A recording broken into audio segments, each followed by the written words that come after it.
오늘은 국민 눈높이에서 매우 중요한 이슈, 바로 이재명 대통령의 취임 이후 두 번째 국회 시정연설에 대해 살펴보겠습니다. 7입히 8조 원, 규모의 내년도 예산안과 그 정책적 필요성이 오늘 연설의 핵심이었습니다. 하지만 연설장 분위기는 순탄치 않았습니다. 국민의힘은 지난번 추경호 장관에 대한 구속영장 청구에 반발하며 대통령 연설 자리에서 꺼지라는 막말로 응답했고 결국 불참하기에 이르렀습니다. 공교롭게도 지난해에도 비슷한 장면이 있었습니다.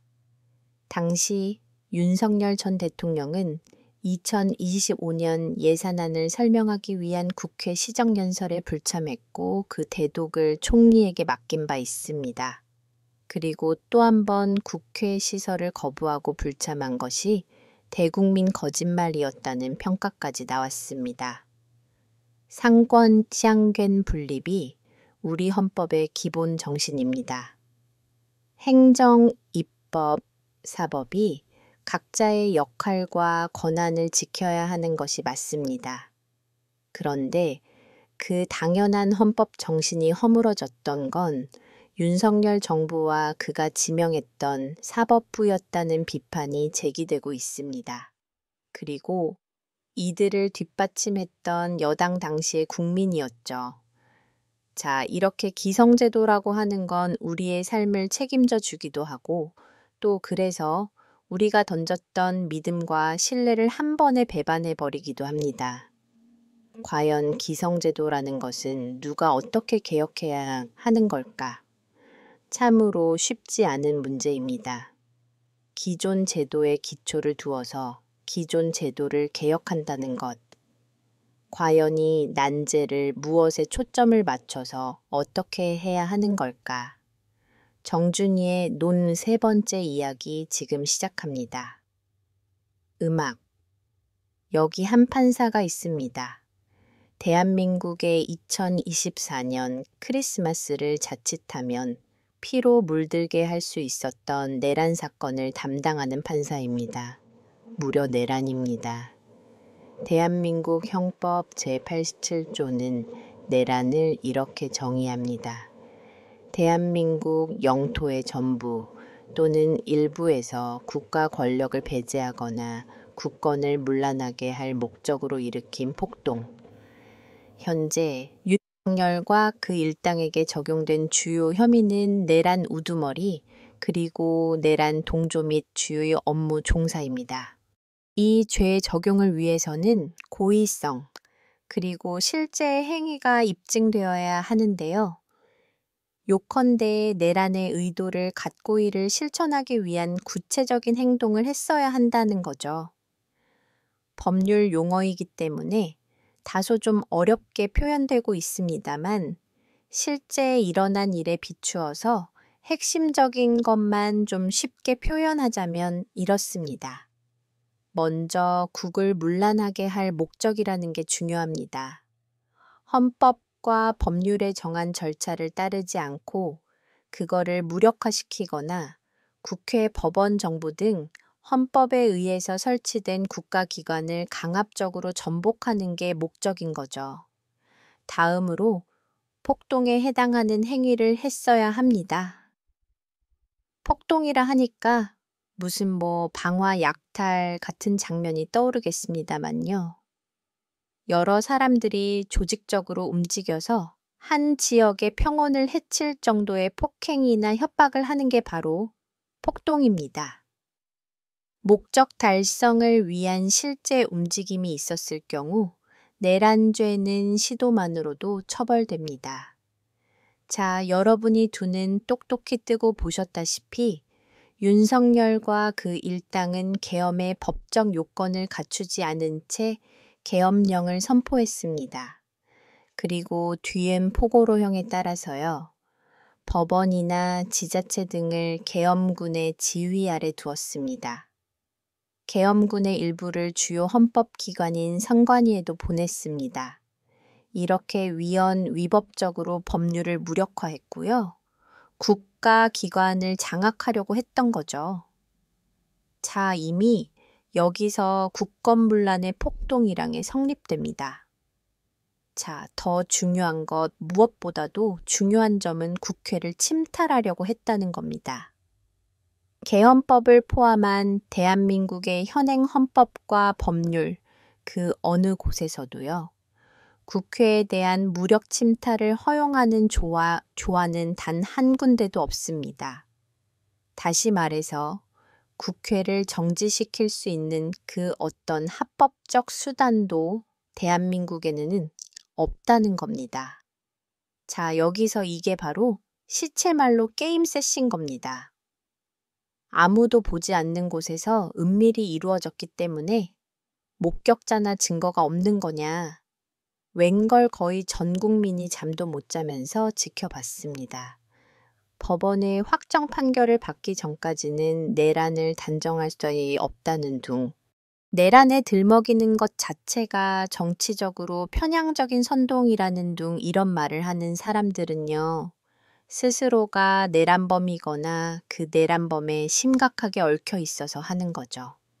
그리고 그런 사람들에게 얽혀서 그들과 똑같은 주장을 대단히 유식하고 중립적인 척하면서 펼치는 사람들도 물론 있습니다. 자, 이들을 묶어서 사기꾼과 그의 소가 넘어가는 바보들이라고 부르면 됩니다. 자, 판례가 없기라도 할까요? 1997년에 내려진 대법원 판결은 전두환의 OH7 비상 전국 확대 조치, 그리고 당시의 군병력 동원 등 위협 행위를 권력 탈취와 국권 문란 목적의 폭동이라고 이미 인정했습니다. 5.18 광주에서 시민을 학살하기 이전에 이미 그때부터 내란이었다는 이야기입니다. 게다가요, 무분별한 계엄을 엄밀히 제약하고 있는 지금의 헌법이나 법률보다도 훨씬 더 느슨한 제도화에서 발생했던 사건에 대한 판결이었습니다. 아유, 그래도 법원의 판단은 아직 안 내려진 거 아니냐. 이미 헌법재판소가 대통령을 파면했습니다. 계엄이라는 위헌적이고 위법적인 행동을 한 게 그 파면의 이유입니다. 헌법재판소가 형사재판소가 아니어서 형법상 내란죄 판단은 안 내린 것뿐이죠. 헌법재판소는 대한민국의 사법기구가 아닌가요? 현재 법원이 내란죄 성립 여부를 놓고 진행하고 있는 재판 절차는 내란을 주도하고 동참했던 자들도 그래도 대한민국 시민이기 때문에 재판받을 권리를 보장해주기 위한 것에 불과합니다. 알고 봤더니 윤석열이 우두머리로서 내란을 일으킨 것이 아니라 김건희의 강압에 못 이겨서 하기 싫은데도 억지로 한 것이라든가, 알고 봤더니 안드로메다 외계인이 발신한 전파가 고도의 정신조작을 일으켜서 마치 영아이라도 된 것처럼 윤석열과 그 일당의 행동을 조종한 거라든가 뭐 그런 식의 대단히 새로운 사실이 증거로 나오지 않는 한 이들은 내란죄 유죄 판결을 받을 수밖에 없습니다. 대다수의 국민이 문맹이고 권력이 은밀한 곳에서만 작동하는 그런 시대도 아니죠. 엄청난 법률적 전문성이 필요한 일도 아닙니다. 현재 내란 재판부의 임무는 유죄냐, 무죄냐를 고심하면서 갈라주는 게 아니라 그들 각각의 벌인 범죄 심각성을 따져서 그에 합당한 형벌을 내려주는 겁니다. 내란 우두머리는 그 정도에 따라 사형이나 무기징역이냐가 갈리는 거고요. 중요 종사자는 사형 무기징역 아니면 5년 이상의 징역이냐 여부가 판단되는 것일 뿐입니다. 뭐 그 정도는 법률 전문가가 여러 번의 심리를 거쳐서 해줘야 되는 일이겠죠. 또 우리가 직접 보지 못했고 알지도 못했던 다양한 여러 수준의 증거에 따라서 합당한 형별을 내려주는 게 맞습니다.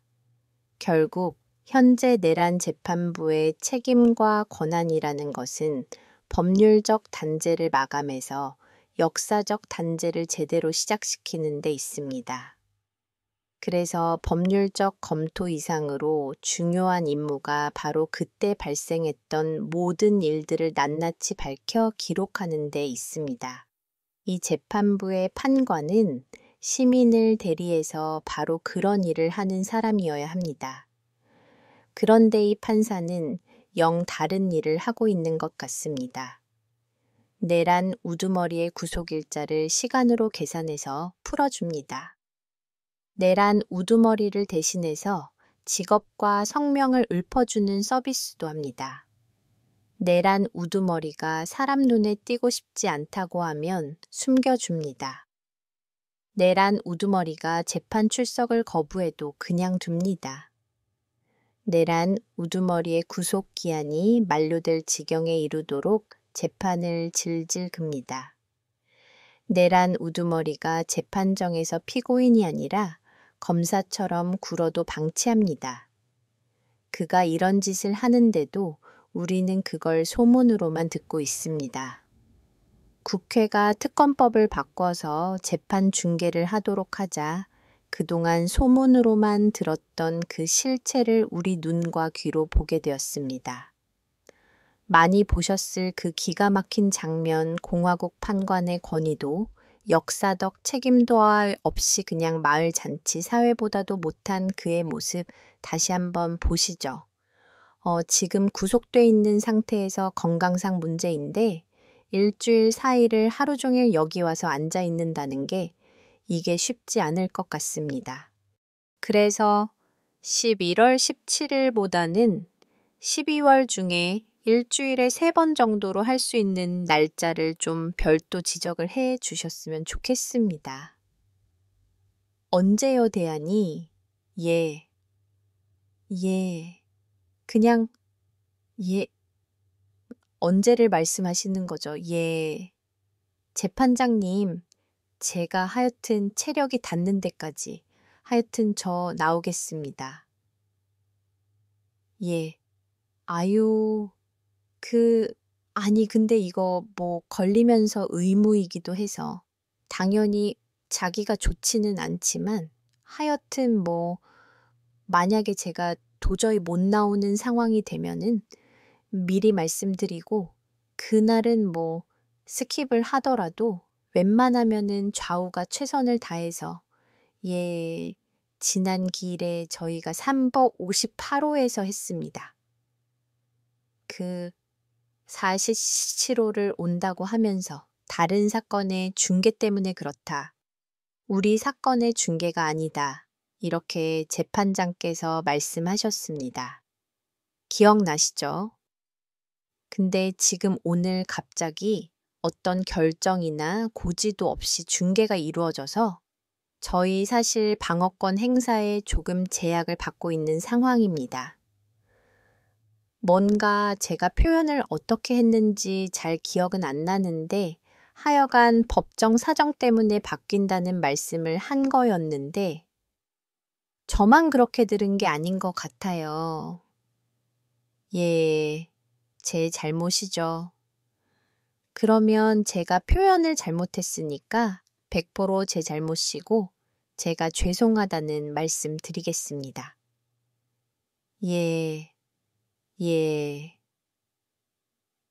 자, 이 사람의 이런 모습에서 내란 우두머리를 사형에 처할 혹은 목숨은 붙여두더라도 평생 감옥에 가둬둘 공화국의 판관으로서의 고뇌나 의지가 느껴지십니까? 2024년 겨울에 벌어진 내란의 진상을 밝혀서 공식 문서의 형태로 기록해줄 역사가로서의 책임과 무게가 느껴지십니까? 여기 또 한 명의 판사가 있습니다. 그냥 판사도 아니고 대한민국 최고인 대법원 판사 즉 대법관입니다. 그냥 대법관도 아니고 대한민국 사법부의 수장으로서 대법관 몇 명 정도를 제외한 대한민국의 모든 법관과 법원 공무원들에 대한 인사권을 지닌 대법원장입니다. 대한민국의 모든 재판을 규율하는 법원 규칙을 만들고 관리하는 사람입니다. 대법원장의 임기는 6년으로요. 대통령보다도 깁니다. 그 임기 동안 대한민국의 그 어느 누구도 대법원장을 건드릴 수 없습니다. 2027년에 법관 정년 70세에 달하면서 퇴임하게 될 현 조희대 대법원장은 원래대로라면 2029년 말까지 대법원장을 할 수도 있었습니다. 2025년에 선출된 이재명 대통령의 5년 임기와 거의 겹칠 뻔했던 거죠. 우리는 이 대단한 직권을 지닌 판사에 의해 실로 경기를 일으킨 기억이 있습니다. 윤석열 파면으로 헌정 질수 회복의 첫 단추를 막 잠그고 새로운 헌정 질서의 수립을 위한 조기 대선 국면으로 돌입하던 5월 1일 조희대 대법원장이 자기 직권으로 구성한 대법원 전원 합의체가 이재명 당시 대통령 후보에 대한 공직선거법 위반 사건에 대해서 유죄 취로 파기환송을 한 거죠. 2심 판결에서 무죄가 난 지 1개월 조금 넘은 시점이었습니다. 2심에 대해서 검찰이 상고해서 대법원의 사건이 접수된 날로부터 대법원이 판결을 내린 시점까지 34일밖에 걸리지 않았죠. 전원 합의체 회부하겠다고 결정한 다음에 9일만 지은 시점이었습니다.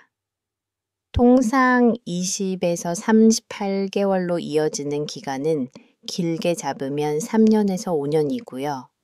짧게 잡아도 1년 이상입니다. 대개는 1년에서 2년 정도는 소요되죠. 대법원은 공직선거법 신속재판 원칙 그리고 대통령 후보에게 연관된 사건이라는 산의 중대성을 일종의 이유로 들었습니다. 시효가 짧은 공직선거법은 3개월 이내에 신속 진행을 원칙으로 한다고 했죠. 하지만 단원 커닝데이 사건 외에 그 어느 유사 사건도 단 3개월 이내 대법원, 그것도 전원 합의체 판결이 나온 적은 없습니다. 게다가 이 판결은요, 1개월이었습니다. 올림픽 마라톤 기록 단축도 이런 식으로 이루어지진 않습니다. 이건 여러모로 오로지 이재명을 타겟으로 했던 작전이었다고 저는 의심하지 않을 수 없습니다. 재알이 3개월 안으로 단축하려고 해도요. 대통령 선거가 끝난 후였다는 판단이 들었던 거죠. 애초에 공직선거법상 1D3심을 63, 즉 1년 안에 끝내겠다라고 세운 방침도요. 조희대 대법원장이 취임하고 나서 만든 것이고 행여나 이재명이 대통령이 되는 것을 막기 위해 그런 것이었다고 볼 수밖에 없습니다. 원래는 대통령 선거가 2027년 3월쯤으로 예상되고 있었던 탓에 대충 1년 안으로 대법원에서 유죄 판결을 하면 이재명의 대통령 당선을 막을 수 있겠다고 생각했겠죠. 그런데 윤석열이 덜컥 2024년 12월에 계엄을 해버렸고요. 2025년 4월에 파면을 당해버린 겁니다. 시간표가 너무 급작스레 당겨져 버린 거지요. 마라톤 반환점도 돌지 않았는데 자기 단에는 갑자기 100m 달리기로 바꿔야 했고 그것도 여의치 않으니까 본고차라도 급히 빌려서 대법관 전원을 우겨 넣은 채로 과속 딱지끈을 각고로 맹렬하게 엑셀을 밟아버린 셈입니다. 위인 설관, 즉 특정 사람을 위해 관직을 만든다는 사자성 혹시 아는지 모르겠는데요. 이건요. 특정 임무를 맡기 위해서 관직을 남용했다는 의미의 사자성어 위인 남관이라는 새로운 단어를 만들어야 될 판입니다. 물론 이 모든 것은 증거를 갖추지 못한 제 짐작에 불과합니다. 그리고 누군가의 시선에서는 이재명을 막기 위해 조희대 대법원이 이렇게 벌거벗고 뛰어준 것이 무척이나 고마울지도 모르겠습니다. 어차피 재판은 법관의 직권 안에 있는 거고 자신에게 허용된 권한을 최대한 쓴 건데 뭐가 문제냐고 할 수도 있겠습니다. 그런 사람한테는 그냥 제가 이 얘기만 하겠습니다. 저런 판사들에게 재판을 받는 피고인 신세가 되시기를 꼭 바란다고요. 그리고 현대의 법률이라는 게 무슨 천상의 암호 같은 게 아니어서요. 더 높은 법대 위에 올라 있는 자들에게만 속한 것도 아니고이 낮은 땅 위에 사는 모든 평범한 시민들의 상식과 동떨어지면 안 되는 거라고요.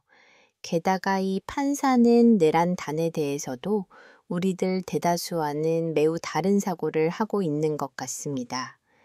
애초에 직위원이라는 판사를 그 자리로 보낸 게 정말 말처럼 온전히 무작위에 의한 배당인 건지도 이제는 잘 모르겠고요. 직위원 판사가 윤석열을 풀어주는 모습을 보고도 방치하는 것도 왜인지 모르겠고요. 그토록 애지중지하는 법관의 독립성을 그 직위한 판사가 룸사롱에서 완전히 뭉개버린 모습이 만천에 창피하게도 공개됐는데 여성 접개원이 나오지 않았다. 적당한 수준에서 접대를 받았을 뿐이라는 대다수의 평범한 시민들이 들으면 누구나 단박에 코움칠 만한 변명을 그토록 독립적이고 또 고매하신 판관들을 지켜서 하도록 만든다는 게 참으로 희극이면서 비극입니다. 자, 이 판사 중 한쪽은 인심을 담당하고 다른 한쪽은 삼심을 담당하는 대한민국의 자랑스럽고 고매하시니 두 판사의 이야기는 법이 무언지도 잘 모르는 시민들에게 사법개혁의 필요성을 확신하게 만들어줍니다. 사법이라는 단어가 이른바 육법 전서에서 법 2개를 빼면 그 말이 되는 건가 생각했던 사람들조차 적어도 대한민국의 사법 체계가 이런 식으로 굴러가서는 안 되겠다고 작심하게 만든 장본인들이라고 할 수 있겠죠. 검사로 대통령까지 된 윤석열이 검찰개혁의 활용 점정을 찍게 만들었듯 대통령이 될 사람을 낙마시키려고 했던 한 판사와 한때 대통령이었던 사람이 여전히 대통령 노름을 하게 해준 판사가 사법개혁이라는 어마어마한 영역에 시민들의 눈을 뜨게 해준 셈입니다. 그렇다면 이 사법개혁이라고 하는 게 과연 어떤 지침과 방법을 필요로 할까요? 비록 사법개혁의 필요성을 이 두 판사가 일깨워 주기는 했지만 그들을 통해 드러난 사법체대 모순에 초점을 맞춰야지 그들만 바라보거나 내가 소중히 생각하는 정치만 바라보지는 않아야 합니다. 당장은 내가 뽑으니 대통령 이재명을 부당하게 흔드는 저 사법 권력을 어떻게든 약화시킬 목적 또는 우리의 정치적 권리를 그렇게 해서라도 지키고 싶겠지만 그보다 더 중요한 것은 사법제도가 시민을 위해 존재하게 만드는 거죠. 그래서 이 두 판사 이전의 판사 양승태 전 대법원장으로 대표되는 사법농단 사건으로부터 다시 시작해야 합니다. 그는 사법제도가 아닌 법조 세력의 이득을 위해 정치 권력과 재판을 거래했습니다. 그리고 그걸 가능하도록 한 게 바로 대법원장을 정점으로 하는 사법행정 시스템이죠. 사법개혁의 핵심 타겟은 그것에 있습니다. 바로 이 지점의 개편에 있다는 거죠. 내란 특별재판부 같은 시급한 개입도 물론 중요합니다. 그리고 대법관 증언이나 재판 중지법 같은 것 비록 필요하지만 그것은 이 본질의 곁가지에 해당합니다. 그래서 저는 앞으로의 사법개혁의 법원 행정의 개혁을 중점으로 한 동시원적 구조를 그려가야 한다고 봅니다. 민주당이 내놓은 사법행정회의 제도로의 대체나 조국 혁신당이 내놓은 사법행정위원회 제도가 핵심 목표가 돼야 된다고 저는 생각합니다. 대법원장이 군림하는 독재가 아닌 시민과 외부 전문가에게 개방된 일종의 합의자의 의사 결정 기구를 만드는 것이 핵심인 거죠. 자, 여기에 기존의 법원 행정처를 폐지하고 대법관의 증언이라든가 법관 평가 제도를 도입함으로써 개선 회화를 높이는 것이 필요합니다. 나아가서 명백히 법을 잘못 적용한 재판관에 대한 법 왜곡죄의 신설, 그리고 재판의 합성을 따지는 재판 소원 제도 등도 필요하겠죠. 또 저는 더더욱이나 국민 참여 재판을 더욱 확장한 배심원 제도를 아예 나아가줘야 된다고 생각합니다. 또 궁극적으로는 대법원장을 비롯한 주요 법원장이 지금처럼 추천이나 지명, 그리고 기껏해 청문회를 통한 검증을 결합한 정도가 아니라 한편으로는 법관 자치 시스템을 두고 여기에 더해서 시민 참여적이고 개방적인 제도화의 선출에 가깝게 진행될 수 있도록 만들어야 된다고 봅니다. 결국이 모든 개혁의 본질은 시민 참여를 통한 시민적 상식과의 교호를 높여 나가는 방식으로 사법제도를 조정하는 것이고요. 그를 위해서 시민견제가 실질적으로 작동할 수 있도록 만드는 것이겠죠. 따라서 이것은 당장의 법원 조직법을 바꾸는 법률 개정 수준을 넘어서 헌법 개정까지 염두에 두는 좀 더 장기적이고 거시적인 시야를 필요로 합니다. 비록 개혁이란 건 이른바 타이밍과 과감한 결정을 필요로 하지만 이런 방향으로의 크고 본질적이고 단계적인 개혁을 위해서는 우리 시민들이 느끼는 사법제도의 문제점을 지금보다 더 체계적으로 공론화시키고 그에 대해서 굵직한 제도의 변형을 함께 약속해내는 것이 옳습니다. 흔히 여기서 협치라는 문제가 아마 얘기가 나올 텐데요. 1987년 민주화를 통한 새 헌정이 만들어진 이후로 문민정부, 참여정부, 문재인 정부 등 민주적 정통성을 가진 정부 등은 다 제각의 방식으로 사법개혁을 추진했고요. 그만큼 더 민주적인 사법제도를 향해 나아갔습니다. 근데 이런 과정에서 아무런 것도 더하지 않고 그저 반대만을 외치는 국민의 임계열의 정당은 민주화 초기 문민정부 시절 잠깐을 제외하고는 솔직히 민주화 이후 우리 공화정에 그리고 사법제들을 좀 더 시민에 가깝게 만드는데 아무런 도움을 준 바 없습니다.